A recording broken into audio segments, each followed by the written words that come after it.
Welcome platform of GATE tenity. So guys, आज आप लोगों के लिए एक नोटिफिकेशन रिलीज हुआ है, that is from the gas authority of India limited, GAIL की तरफ से है। ऑब्वियसली गेल का नाम सुनकर के हमारे चेहरे खिल जाते हैं, तो और यस, ये जो आप बिल्कुल नाम सही सुन रहे हैं, गेल की तरफ से रिक्रूटमेंट के लिए ऑफिशियल नोटिफिकेशन रिलीज हुआ है, that is the for the post of E2 and E1।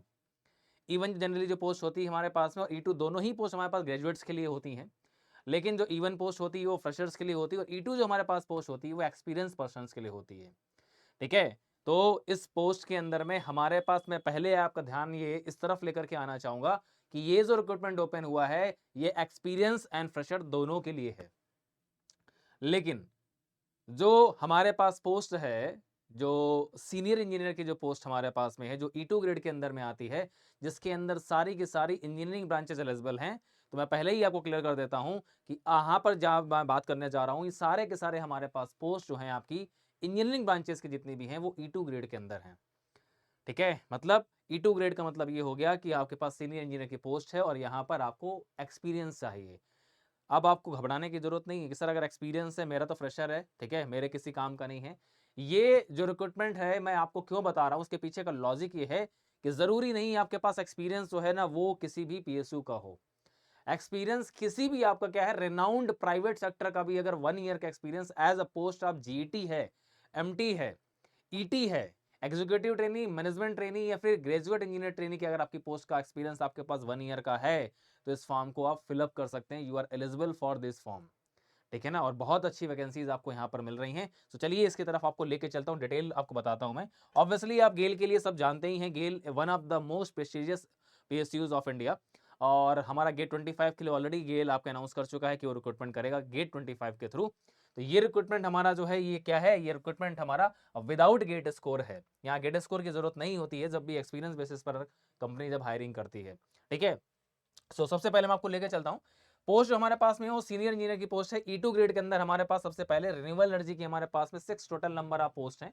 Category wise हमारे पास में यहाँ पर क्लासिफिकेशन भी किया गया है। एंड सेकेंडरी हमारे पास सीनियर इंजीनियर बॉयलर ऑपरेशन की पोस्ट है, जिसके अंदर हमारे पास 3 नंबर ऑफ टोटल पोस्ट है। एंड अगली जो पोस्ट है वो मैकेनिकल इंजीनियरिंग के लिए है, जहां पर टोटल 30 नंबर ऑफ पोस्ट है। 30 पोस्ट मैकेनिकल की हैं, जिसमें से हमारे पास कैटेगरी वाइज हमारे पास 12, 3, 7, 5 एंड 3 कैटेगरी एक बार देख लेते हैं जरा। फर्स्ट हमारे पास जनरल की है, सेकंड हमारे पास EWS है, then OBC, then SC, then ST। ठीक है ना, तो 12 पोस्ट हमारे पास जो है वो आपकी जनरल कैटेगरी की हैं। देन इलेक्ट्रिकल की हमारे पास में 6 नंबर ऑफ पोस्ट है हमारे पास, जहां पर आपकी ST के लिए कोई भी हमारे पास वैकेंसी नहीं है। इंस्ट्रूमेंटेशन की केवल एक पोस्ट है और वो पोस्ट हमारे पास ओपन टू ऑल है, जनरल कैटेगरी के लिए हमारे पास पोस्ट निकल करके आई है। ठीक है, एंड इसके बाद हमारे पास में आपका केमिकल इंजीनियरिंग, केमिकल इंजीनियरिंग के सबसे ज्यादा नंबर ऑफ पोस्ट हमारे पास में है, that is 36 number of post आपको मिल रही है केमिकल इंजीनियरिंग के अंदर। 36 पोस्ट है, जिसमें जनरल कैटेगरी के 15, EWS 3, OBC 9, SC 6 और ST की 3 पोस्ट है। 36 पोस्ट हैं। ठीक है, तो केमिकल वालों को मैं तरीका बताऊंगा, बिकॉज ये इन्फॉर्मेशन मैं आपको जो कन्वे कर रहा हूं ये आपको आगे भी इन फ्यूचर काम आने वाली है। आप फ्यूचर में भी क्या करेंगे, खुद को इसके लिए रेडी करके रखेंगे, राइट। चलिए इसके बाद हमारे पास अगली जो आपके पास है पोस्ट, वो है हमारे पास में सीनियर इंजीनियर के लिए गेल टेल TC और TM के लिए, जिसमें 5 पोस्ट हमारे पास में। Senior officer fire and safety की हमारे पास में 20 नंबर ऑफ पोस्ट हैं। सीनियर ऑफिसर CNP के लिए हमारे पास में 22 पोस्ट हैं। सीनियर इंजीनियर सिविल इंजीनियरिंग के लिए भी हमारे पास में 11 पोस्ट हैं। सीनियर इंजीनियर मार्केटिंग के लिए हमारे पास 22 पोस्ट हैं। एंड फाइनेंस एंड अकाउंट में भी केमिकल के सिमिलर पोस्ट हैं, 36 नंबर ऑफ पोस्ट हैं। ठीक है ना, इंजीनियरिंग के बाद मार्केटिंग में। HR में हमारे पास ह्यूमन रिसोर्स के अंदर 23 नंबर ऑफ पोस्ट हैं। सीनियर ऑफिसर लॉ में हमारे पास 2 पोस्ट हैं। एंड मेडिकल सर्विसेज में हमारे पास 1 पोस्ट है। सारी ये E2 ग्रेड की पोस्ट हैं। ठीक है ना, E1 के बाद हमारे पास E2 ग्रेड आता है, जिसका पे स्केल काफी अच्छा होता है। Then senior officer corporate communication E2 की हमारे पास, इसमें भी 4 पोस्ट हैं। ऑफिसर लेबोरेटरी की हमारे पास 16 पोस्ट। ऑफिसर सिक्योरिटी की भी हमारे पास, यहां से हमारे पास आपका E1 ग्रेड स्टार्ट होता है। 17 नंबर ऑफ हमारे पास आपका 17, 18 और 19, ये 3 हमारे पास जो पोस्ट हैं ये E1 ग्रेड के लिए हैं। मतलब यहाँ पर हमारे पास में एज सच एक्सपीरियंस की जरूरत नहीं होती है, लेकिन यहाँ पर जो पोस्ट हैं, जो E1 में जो पोस्ट हमारे पास आई हैं, इनमें उन्होंने लेबोरेटरी सिक्योरिटी और ऑफिशियल लैंग्वेज के लिए उन्होंने एक्सपीरियंस मांगा है। ठीक है ना, बिकॉज जनरल हमारे पास मतलब कि नॉन प्रोफेशनल कोर्सेज लाइक हमारे पास जो जनरल ग्रेजुएट्स होते हैं, साइंस ग्रेजुएट्स होते हैं, ये उनके लिए पोस्ट हैं। ठीक है ना, तो यहाँ पर उन्होंने एक्सपीरियंस मांगा है। और इन्होंने एक चीज यहाँ पर ये भी मेंशन कर रखी है कि जो टोटल 261 वैकेंसीज हैं, 261 वैकेंसीज में हमारे पास में बेंचमार्क डिसेबिलिटीज के लिए भी जो कैटेगरी वाइज हमारे पास में क्या है, उनका जो रिजर्वेशन है वो भी इन्होंने यहाँ पर मेंशन कर दिया है कि इतनी जो वैकेंसीज हैं वो पर्टिकुलरली इन कैटेगरी के फिजिकली हैंडीकैप्ड कैंडिडेट्स के लिए क्या है, रिजर्व्ड हैं। ठीक है ना। तो अगर आप इन कैटेगरी में किसी में भी आते हैं तो आप देख सकते हैं केमिकल के अंदर भी हमारे पास में 3 आपके पास ग्रेड तक हमारे पास में क्या है, बेंचमार्क डिसेबिलिटी तक रिजर्व पोस्ट हैं।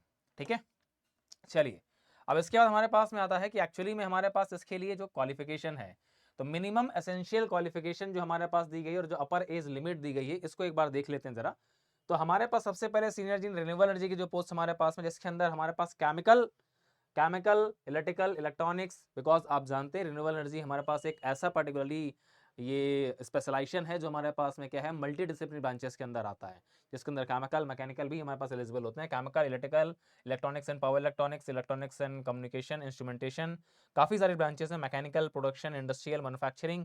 65% आपके मार्क्स आपके डिग्री में, बैचलर डिग्री में होने चाहिए।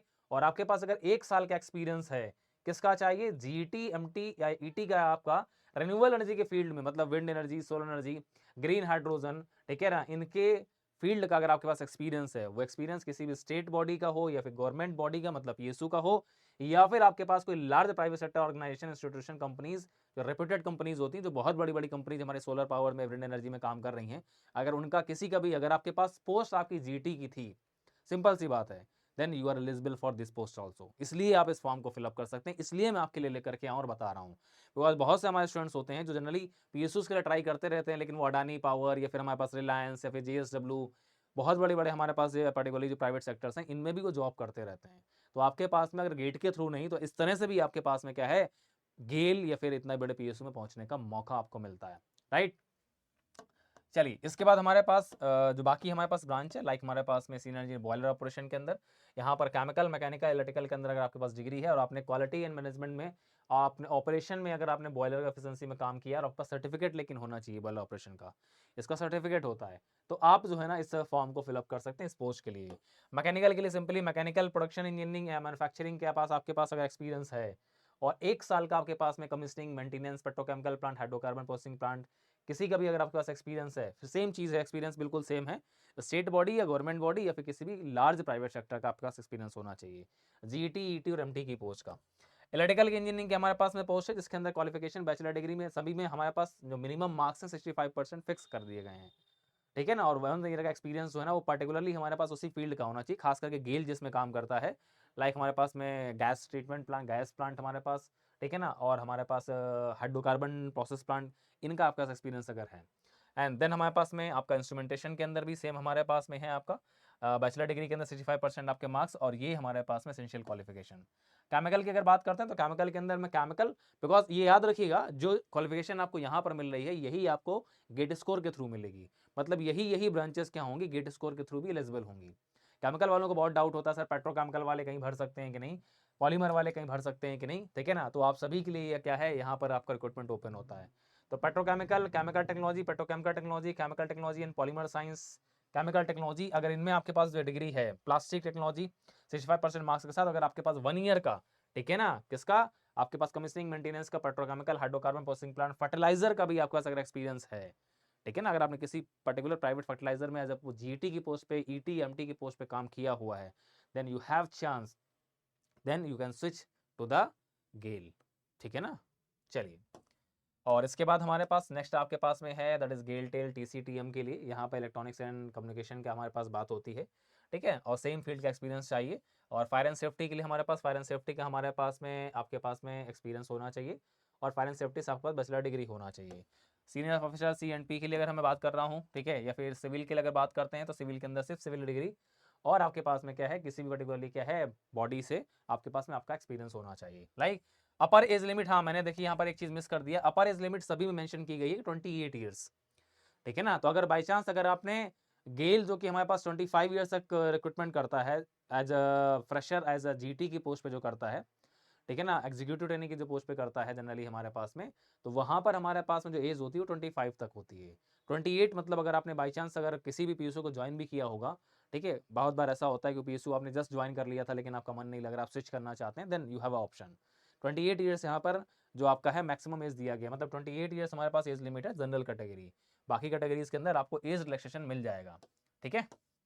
चलिए तो ये सारी E2 ग्रेड की हमारे पास में है, और इसके बाद हमारे पास में अगर मैं E1 ग्रेड की बात करता हूँ तो जनरल हमारे पास पोस्ट है, जहाँ पर आपका पोस्ट रिलेटेड हमारे पास, जैसे कि ये आपके पास में है सिक्योरिटी के लिए, यहाँ पर आपके पास बैचलर डिग्री 3 साल का लाइक साइंस का BSc डिग्री होना चाहिए, लेकिन आपके पास 3 साल का कम से कम क्या है एक्सपीरियंस होना चाहिए सेंट्रल, आपके पास like CISF, CRPF, BSF, ITBP, इनका एक्सपीरियंस होना चाहिए, ठीक है ना। तो आप इस पोस्ट के लिए अप्लाई कर सकते हैं।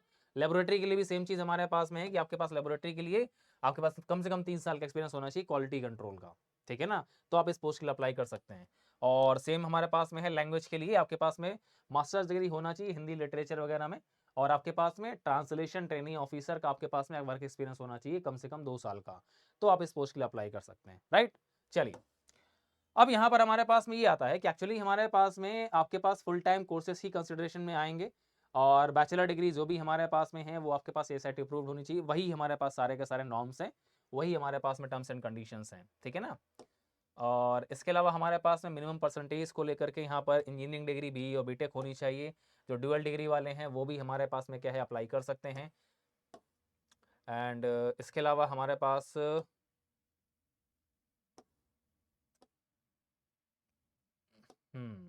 चलिए, एक्सपीरियंस जो हमारे पास में है, मिनिमम क्वालिफिकेशन जो एक्सपीरियंस हमारे पास में है वो आपका आज की डेट 12 नवंबर तक का कंसिडर किया जाएगा, ठीक है ना। अगर आपके पास आज तक अगर 1 ईयर है, ठीक है ना, 1 ईयर का मतलब वो राउंड ऑफ नहीं करेंगे कि आपके पास अभी जो नेक्स्ट मंथ जो है ना वो 1 ईयर कंप्लीट होगा। 1 ईयर आपके पास एटलीस्ट आज की डेट तक होना चाहिए, ठीक है ना। तो आपका जो एक्सपीरियंस का जो हमारे पास पोस्ट क्वालिफिकेशन एक्सपीरियंस जो है वो आज की डेट तक कंसिडर करेंगे, ये चीज़ का खास ध्यान रखिएगा, ठीक है। चलिए, और लास्ट प्राइवेट सेक्टर के अंदर उन्होंने मेंशन कर दिया है, इसके अंदर हमारे पास में क्या है, which would mean and include companies listed on NSE of group A और B। अगर आप इसको देखेंगे NSE एंड BSE हमारे पास में जो आपका रहता है उसमें हमारे पास जो ग्रुप A और B में आती हैं, या organisation institution companies with more than 500 regular employees और having annual turnover more than 250 crore, ठीक है ना। अगर ऐसी किसी कंपनी में आप जॉब कर रहे हैं, यहाँ का अगर आपके पास एक्सपीरियंस है, then definitely you can apply for this post, ठीक है ना। और लार्ज लॉ फॉर्म अगर हमारे पास में है, अगर आपके पास हमारे लॉ की पोस्ट भी है, तो वहां पर भी है आपके पास अगर एक्सपीरियंस है, then you can apply also, ठीक है ना।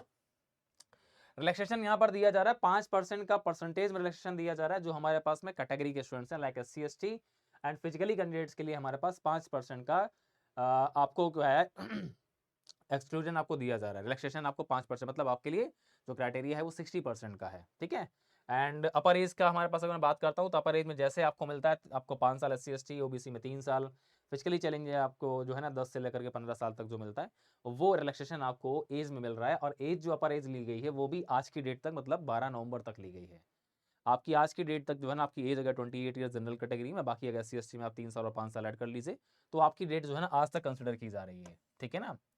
और ये ध्यान रखना है कि चलिए, ये एक सर्विसमैन के लिए है हमारे पास में। एमोलमेंट्स हमारे पास जो पे स्केल है उन्होंने साफ साफ दे दिया है कि हमारे पास इनिशियल बेसिक पे जो हमारे पास में है वो 1 ईयर के पीरियड के लिए जो है बेसिक पे, वो उन्होंने मेंशन किया। E2 ग्रेड के लिए हमारे पास में ये है, ठीक है ना। और इसके बाद हमारे पास बहुत सारे अलाउंसेस आपके ऐड होते हैं, ये बेसिक पे है, ठीक है ना। जो पे स्केल आपका 60,000 से 1,80,000 का आपका पे स्केल है।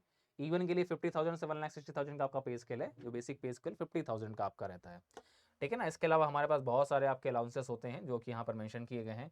3% का प्रेजेंटली जो है वो इंक्रीमेंट आपको दे रहे हैं पर एनम पे, ठीक है ना। और इसके अलावा बहुत सारी चीज़ें यहाँ पर मेंशन की गई हैं, आप इस रिक्रूटमेंट का नोटिफिकेशन के थ्रू पढ़ सकते हैं। और सिलेक्शन का क्राइटेरिया एक बार मैं आपको बता दे रहा हूँ, वेरिएबल प्ले है, बाकी बेनिफिट्स हैं, प्लेसमेंट, असाइनमेंट्स, एप्लीकेशन फ़ीस अगर आप पे कर रहे हैं तो आपको 200 रुपीज़ आपको फ़ी पे करनी है अगर आप अनरिजर्व EWS और OBC कैटेगरी में आते हैं। और आपके पास अगर आप SC ST या फिजिकली चैलेंज है तो आपको कोई भी फ़ी पे नहीं करनी है, ठीक है ना। आपको उस कैटेगरी में कोई भी फ़ी आपको पे नहीं करनी है।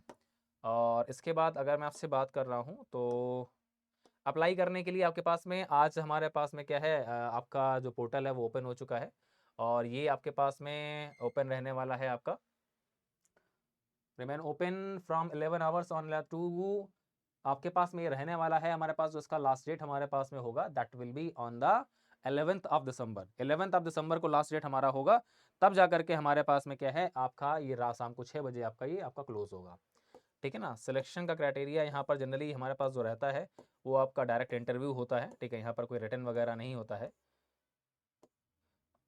और प्राइवेट सेक्टर जहाँ से भी आप जा रहे हैं तो आपके पास में एक्सपीरियंस सर्टिफिकेट होना चाहिए, एनओसी आपके पास होना चाहिए जहाँ से भी आप जा रहे हैं, चाहे वो पीएसयू से जा रहे हों। प्राइवेट इंडस्ट्रीज़ के अंदर में बेसिकली आपको एनओसी की नीड नहीं होती है, एनओसी आपको केवल और केवल सेमी गवर्नमेंट या फिर पीएसयू सेक्टर से नीड होती है, ठीक है ना। तो याद रखिएगा, अगर आपका पीएसयू आपको एनओसी देता है then your experience will be considered. अगर आप चोरी छुपे जाते हैं, बिना बताए जाते हैं, then how you can show your experience, ठीक है। तो ये चैलेंज आपको फेस करना पड़ सकता है, राइट। चलिए, तो मेडिकल फिटनेस के लिए सिलेक्शन प्रोसेस साफ साफ मेंशन किया गया है। जो लोग भी हमारे पास में आ रहे हैं तो वहाँ पर सिंपली हमारे पास में क्या है, अंडरगो सिंगल स्टेज या फिर मल्टीपल स्टेज सिलेक्शन प्रोसेस। उसके अंदर हमारे पास में क्या है, आपके पास में नॉर्मली आपको जो है स्क्रीनिंग के लिए जो बुलाएंगे वो डायरेक्टली आपका इंटरव्यू होता है, ठीक है ना। तो यहाँ पर उन्होंने ये चीज़ मेंशन करके रखी है, selection will involve group discussion, interview before selection committee, ठीक है ना। और कोई भी हमारे पास जो पोस्ट हैं, सारी की सारी पोस्ट, उन सभी के लिए हमारे पास में पहले जीडी और देन हमारे पास पीआई, ठीक है ना। ये इनका सिलेक्शन क्राइटेरिया रहता है। तो पहले शॉर्ट लिस्टिंग की जाएगी, देन उसके बाद हमारे पास में क्या है, मिनिमम क्वालिफाइंग परसेंटेज मार्क्स उन्होंने बोल दिया। इंटरव्यू में 60% है हमारे पास में किसके लिए, अनरिजर्व, ओबीसी और ईडब्ल्यूएस के लिए, और 55% है हमारे पास में बाकी कैटेगरीज के लिए, ठीक है ना। और जीडी और आपके पास में फिजिकल फिटनेस अगर कुछ होता है अगर, तो इसमें कम से कम आपको जो है ना, आपको 40% मार्क्स लेकर के आने हैं, ठीक है ना। अगर आप जनरल कैटेगरी में, तो 60% आपको चाहिए किसमें, आपके पास इंटरव्यू में, और 40% आपको चाहिए किसमें, आप अगर क्या कर रहे हैं, अगर आप जीडी दे रहे हैं तो पीआई में 60%, और अगर आप जीडी दे रहे हैं तो उसमें आपको 40%, ठीक है ना। तो इतना आपको जो है ना मार्क्स लेकर के आना है, तब आप जनरली क्या है कि आप फाइनल जो है ना मेरिट लिस्ट के लिए शॉर्ट लिस्ट माने जाएंगे, राइट। चलिए, तो ये इन्फॉर्मेशन मैं आपको कन्वे कर रहा था गेल की तरफ से, बाकी डिटेल्स आपको यहाँ पर मिल सकती हैं। तो जो लोग भी एक पर्टिकुलरली क्या है, रेनाउंड किसी भी पीएसयू या फिर प्राइवेट सेक्टर में जॉब कर रहे हैं, जिनके पास भी एक्सपीरियंस है, उनको ये मेरा मैसेज है कि never lose a hope. If your dream is a Maharatna PSU, if your dream is a Navratna PSU, then definitely will have chance in the future, and the chance will be something like this. Okay, तो आपके पास future में chance मिलेगा। अगर आप पहली बार में crack नहीं कर पाए थे तो आपके पास जस्ट 1 ईयर वेट करिए, चीज़ों को अच्छे से सीखिए, समझिए, ताकि इन फ्यूचर कभी भी आपको स्विच करने का मौका मिलता है, डेफिनेटली यू कैन स्विच, ठीक है ना। तो आप स्विच कर सकते हैं। तो ये इन्फॉर्मेशन मैं आपको कन्वे कर रहा था जो घेल की तरफ से रिक्रूटमेंट लेटर्स ओपन हुआ है। और कोई भी इन्फॉर्मेशन अगर आपको और लग रहा है कि नीड है, तो आप इस वीडियो के कमेंट बॉक्स में मुझे कमेंट कर सकते हैं। और होपफुली जो लोगों को भी रिक्वायरमेंट है वो लोग इस पर्टिकुलर पोस्ट के लिए ज़रूर अप्लाई करेगा, ठीक है ना। तो आप सभी को इस पर्टिकुलरली रिक्रूटमेंट के लिए ऑल द बेस्ट। और ऐसे बहुत सारे इन्फॉर्मेशन आपको इस चैनल पर मिलते रहेंगे, तो चैनल को सब्सक्राइब जरूर कर लीजिएगा। और मिलते हैं आपसे एक नेक्स्ट वीडियो में एक नई इन्फॉर्मेशन के साथ में। तब तक आप सभी को goodbye, thank you, take care and best of luck.